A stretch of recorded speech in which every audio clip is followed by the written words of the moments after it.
Hello, today I'm going to be explaining Loft function with Onshape.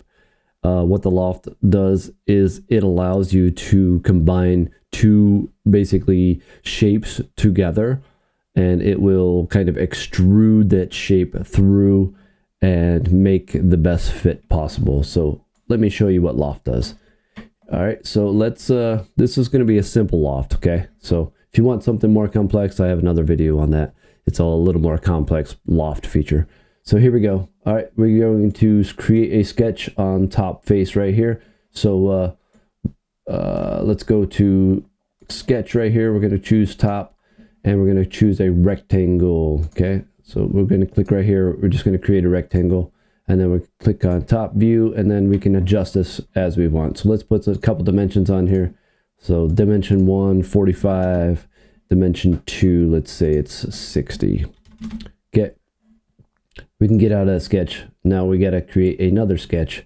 So let's say we want something 25 millimeters up here. So now we have to create a brand new plane. Okay, so we're going to go to plane, click on our plane right here, and we're going to do 25 right here. If we wanted to go on the opposite side, we would click right here.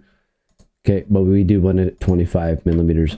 All right, so now if these lines are getting a little messy and confusing to you, you can left click, right click, and then hide that one. Left click, right click, hide that guy. Or you can just go over here and hide these by clicking on right there. Okay, so I want to show them and I want to have like a circle or something on the very top here, let's say. So I will create a new sketch, and then on this sketch I want to put my circle on this plane. And now I want to create a circle, so I can just throw the circle anywhere I want, and now I can I can dimension that circle to this origin point if I wanted to. So let's go on top view here. We're going to look.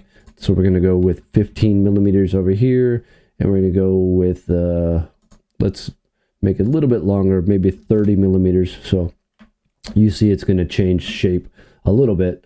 All right, so now we go to Loft. And we click on the profiles, profile 1, profile 2. We can see already created profile. There's a couple little things we can play with this. We can add in normal to profile. It changes the shape a little bit. It all depends on what you want exactly. All right, so we can click OK. That creates our profile. And if we didn't like that, we could move this Loft a little bit. We can do some adjustments and stuff. Let's say if we wanted to move this circle up, we go to our sketch here and we can change this. Let's say it's 15. We're going to change it to 30. Now we'll see our Loft automatically updated too. So there's Loft. So hopefully you learned something from this video. And if you like this kind of content, let me know. Like and subscribe. Thanks. Bye.